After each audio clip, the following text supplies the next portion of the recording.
Hey Button family, so today I'm going to be making burgers. So I usually make burgers like once a week, maybe once every 2 weeks, but I do try to switch things up. My normal go-to is lentil burgers, or turkey burgers or beef burgers, but today I'm going to be making chickpea burgers.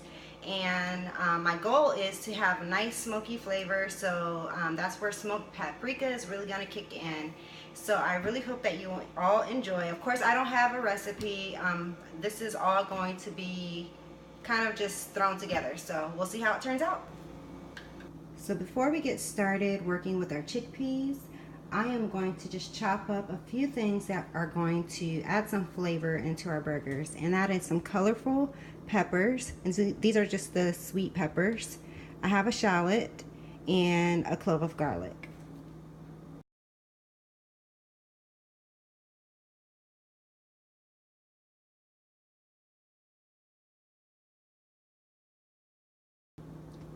Alright, so I have everything chopped up, and I've actually only used a half of each of these peppers because I'm not making a lot of burgers today. It's just two of us.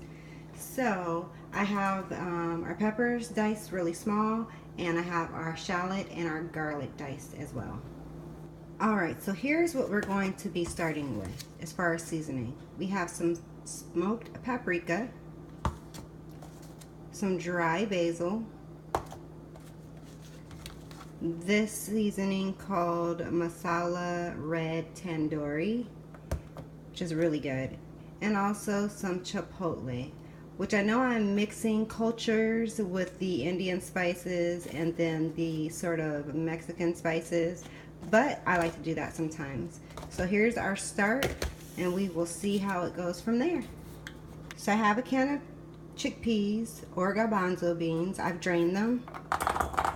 I'm going to start with that. Now I've actually kept some of the liquid because I do know that sometimes you can use the liquid to help as a binder versus adding in eggs. So what I'm going to do is start by smashing these.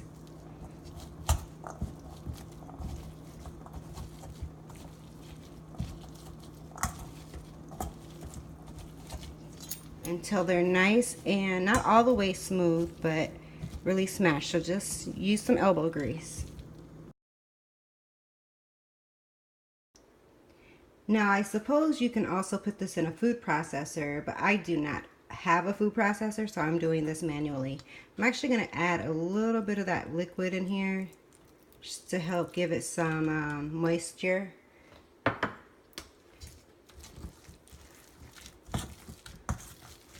So it's not so dry.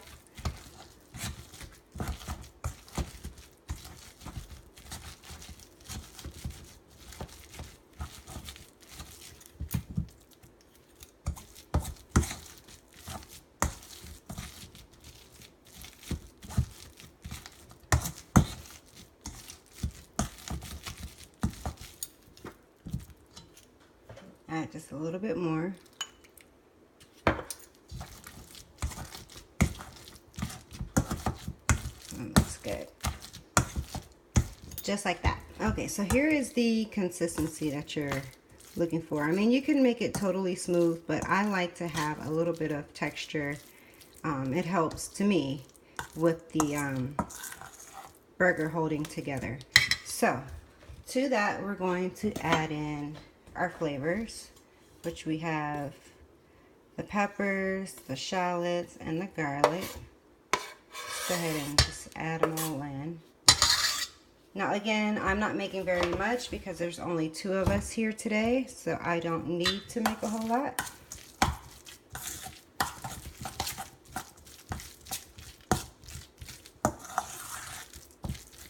Alright, we have all that incorporated.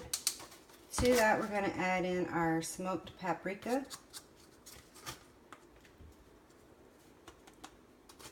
which I absolutely love.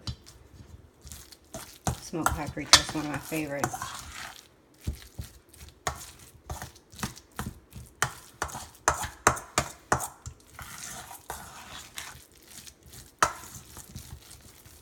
It gives it a nice, pretty color.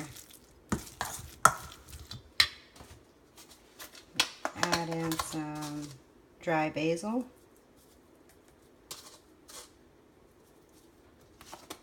which is a little sweet. Also, just a little bit of chipotle, give it some kick. And I really like this masala flavor, and it's also spicy, so I'm just gonna put just a smidget. We're gonna give this a stir and then taste it and see if it needs salt or what other additional flavors that it's going to need. Okay, so definitely feel like it needs a little bit more to it. So normally I would add in breadcrumbs. This time I am going to be adding in, I have some brown rice that I put in my bullet and just kind of like grounded it up, or grinded it up. It's just going to add just a little bit more to this. Also some salt. And I gave it a taste, and it needs a little more, in my opinion, of that good smoky paprika. So give this a mix. Alright, I've given this a taste, and I felt like I could use just something else, so I'm going to add just a little bit of cumin. And that should complete our spices and seasonings. Alright, so here's our mixture. And as you can see, it's holding up pretty much on its own. That's what you want, because you want them to be able to form and not fall apart when you go to cook them. So I'm actually going to be baking these so they can get cooked. So that is how they're going to look. So depending on how big your buns are, you will make your burgers to be about that size.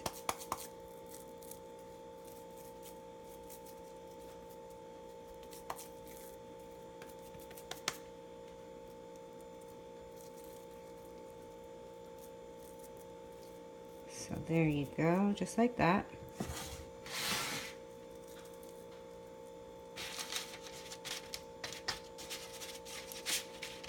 Have a piece of parchment paper, and there go your burgers. You're just going to finish them out like this until you use all of your mixture, and then I'm going to place them into a 425-degree oven. Alright, and here are our patties that we have formed, and I am actually going to just put these in the oven versus like frying them or pan frying them, and we'll see how that goes. If it doesn't work out, I might have to come back and fry them. So initially I was going to put these in the oven, but after thinking about it, and I decided to, actually did put them in the oven, but I just had a feeling they weren't going to hold up how I want them, so I decided to go to the cooktop. So that's what I'm doing here.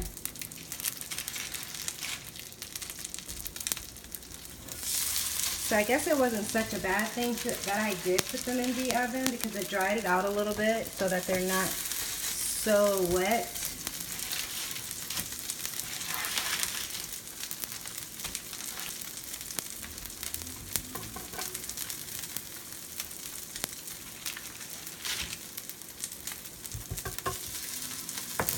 So they'll hold up a little bit better, even better than I thought they will.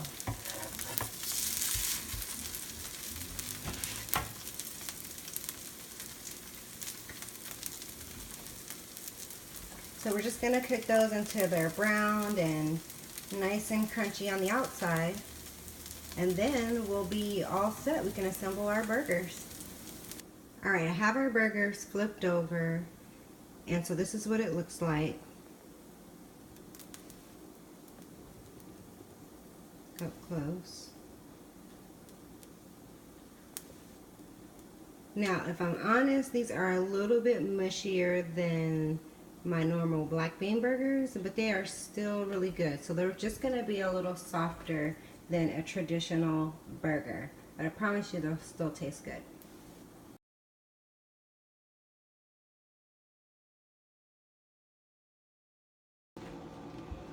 Okay, we are all done with our chickpea burger, and what I have here is some toppings that I put on, which is just a little bit of this like a relish sauce that I made, which is a little bit of ketchup, mayo, some relish, and some mustard, which is kind of like the secret sauce to the Big Mac.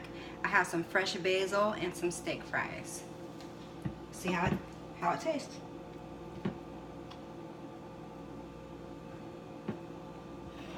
And if you missed the video on our homemade buns, I will post the link.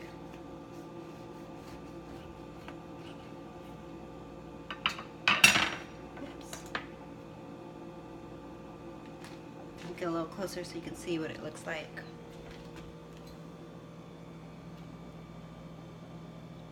Yum.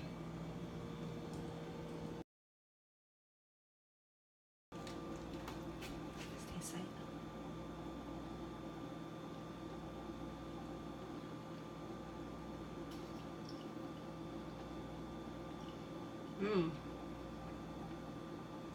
So the flavor is good.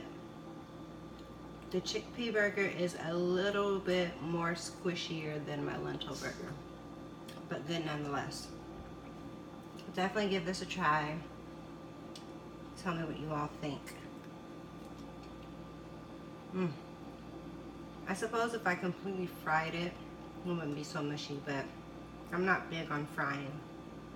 It's really good. Especially with the fresh basil. I hope you all like it.